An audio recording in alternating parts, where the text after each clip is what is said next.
Recorded live with little or no editing. It's Defense Up. I'm Ron 7. How you doing? Today we're going over McFly's lineup. McFly's got some pretty big numbers, and if I remember right, he's got some interesting stuff going on. Some of these I had time to do my homework on, and some of these are going to be off the cuff. A little note, next week, there will be a little bit of a shortage of Defense Up videos because I will be moving my family to Texas. We're going to be driving back and forth across the country. And so I might be short 1 or 2 videos next week. I'm trying my best to get ahead of the curve. Also, there won't be any stream next week on Twitch. It'll be the first time since I started streaming that I actually missed a Twitch stream. And you know what? I streamed when I had no voice. That was a horrific stream. It was a horrific stream. Tuesdays and Thursdays, by the way, be sure to check those out, just not next week. All right, we grade on 5 different criteria. It's who you're using, their place with their power levels, their ISOs, and what kind of mood I'm in. Team number 1, I need to bring this music down out of my ear hole. It's kind of loud. Okay, little peppy there, a little bit peppy. It's a Merc team, right? It's a Merc team, and it's got some pretty decent ISOs. I'd like to see another striker on the field to go with that skirmisher on Taskmaster.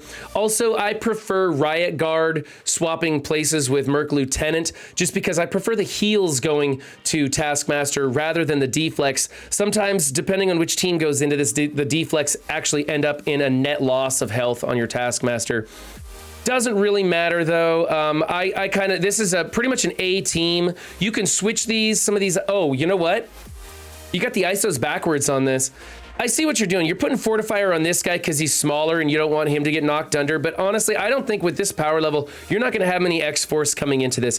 So I think you should switch these both to Striker because otherwise you need to switch him to a healer because that's what he does. And this guy doesn't really heal that much and should be a Fortifier natively, but Striker probably.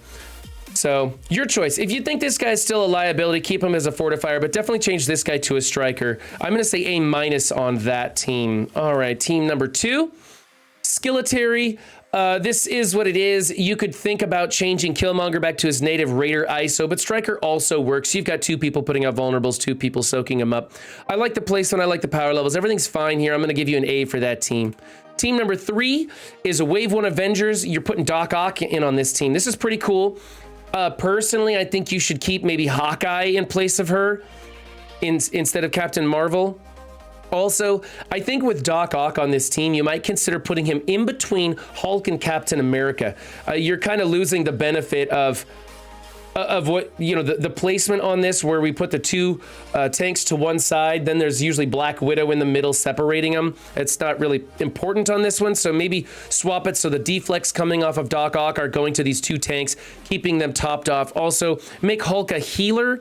It gets very frustrating when you have these guys built up as big as you do, and they just keep healing themselves up and taunting back and forth, and you can't really get to them. And with Doc Ock doing extra healing and extra deflex would make that much better. I like what you're doing here. It's a fine team to be using. Extra points for putting Doc Ock in on this team. I think he makes this team much better. It's something a little bit new. We don't see that all the time. He doesn't have much synergy, but those deflex, if they were going to both of these, would be great. So I'm going to give you an A- for that. Just a little placement tweak, and it'd be a lot better. Team number 4 is a Marauder Brotherhood mashup. Now, the Marauder team got a lot better with this latest patch. They got lots of cool things going on. You have all villain mutants except for Juggernaut. Remember, he's Mystic, not mutant. And so he's still going pretty fast. If you get Madeline Pryor and put her in on this team, it's going to be pretty good. I mean, you have 1 million, so you are a candidate to unlock her. I still think she is an absolute luxury pick, and I don't recommend anyone building her unless you want to. And you need to have a good-sized Marauder team for her to go on already. Otherwise, it's a big waste of ISOs. She's got a cool kit, looks like a lot of fun, looks like a very interesting character, but she is pretty much only war defense. But I kind of like what you're doing here. We got Skirmisher, Raider, Fortifier, yeah, Striker. Don't do Striker on Juggernaut. He doesn't get charges off of his basic counter assist thing. He only gets it off of his actual basic move. So Raider is better for him. Other than that, this is a fine team to be using. A good placeholder for until you get the Marauders with Madeline Pryor built up. So I'm going to go A- for that. Make that ISO change. Black Order. Yes, this is perfect. A for the team. Moving on. Web Warriors. I think this is another A for the team. You could alternatively put these two to the outside. Either way works for me. I like Miles in the middle going invisible, stopping those chain attacks. Personally, this is my favorite placement, but putting them to the outside is just as good. So A for that. Team number 7 is the YA. Now, this is one that I really like. McFly put Black Bolt on this team, and that's because Black Bolt gives Miss Marvel 50% health and 40% resistance, making her a nightmare. Also pulled her off the corner so that she's not getting disrupted by any kind of a Dark Hunter team, although there's not going to be a lot of Dark Hunters out there at 1 million, and I recommend not trying to punch up with a Dark Hunter team into these. They're very... It's really sketch match with that Dark Hunter team. I'm not super happy about that, but we were talking about that on stream. Anyway, I think maybe take Squirrel Nuts here off the corner also. I wouldn't want her getting disrupted. I don't know really who to put on the corner. Maybe Echo and Black Bolt should be on the corner. Something like that. I'm not sure. And then you've got Chavez elsewhere making a formidable defense, so that's great. The big thing here, though, is you need to get her to a level 5 skirmisher, so she's putting the double vulnerables on the field for these big, huge strikers to soak them up with. And then I don't really like Raider on her. It's good. I'm not going to dock you for it. I do like the striker skirmisher combo. It's just that she's so slow. You're going for that crit damage on her, and that's a thing to do. So it's okay, but I prefer striker on her. So let's bring up that. Let's take her off the corner. And then congratulations on the Black Bolt pick for the 5th on this team. I think he's fantastic there. I also like Miles on there, and then putting Doc Ock onto the Web Warrior team. That works pretty well too. But that's pretty good. And then Miles goes invisible so that chain opener with Morbius doesn't work on the team. Yeah, so there's some interesting things you can do, but this one's great because of that health bonus to Ms. Marvel. Just makes her impossible to get rid of her. So I'm going to go ahead and give you an A for the team. It would have been an A+ for the Black Bolt pick, but I don't like that skirmisher. Okay, here's Heroes for Hire. This is the A placement for me. I think Misty Knight on the corner. She has one of the higher resistance here, so she could maybe resist that disrupt. Iron Fist being one of the less important ones. I like him as a skirmisher, not as a healer, so that's a good choice also. I like this 3-piece in the middle, keeping Luke Cage off of there for the Dark Hunter attack team. So A for this team. Great job. In fact, I'll go ahead and give you the A+. Everything's looking pretty good here. Oh, now I can't give you the A+. I'm sorry.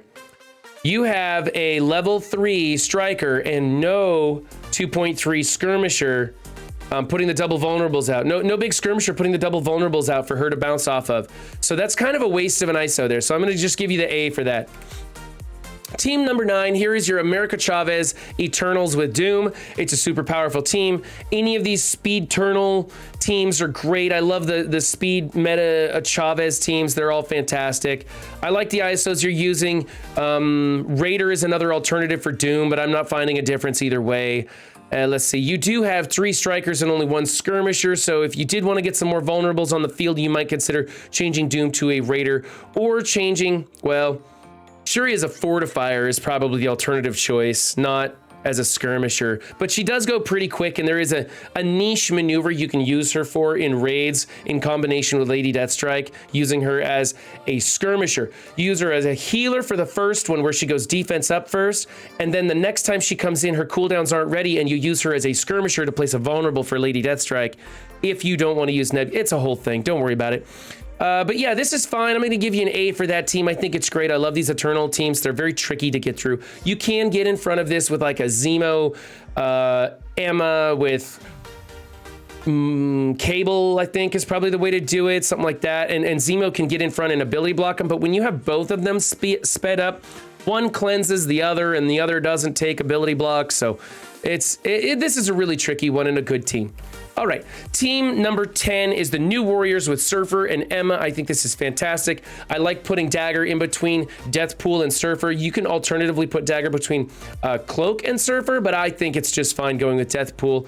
Hopefully Deathpool has that offense up when she's going in for her little proc assist thing that she does extra damage for. So it's a great team. 1.2, this is a really big, beefy, scary team. Great ISOs. You have 3 strikers and also have 3 people putting out vulnerables. That's these 2 plus him being a skirmisher. So there's plenty of vulnerables going out on the field, even though it appears like it isn't. So A for that team, I think that's great. Okay, this was McFly's defense up.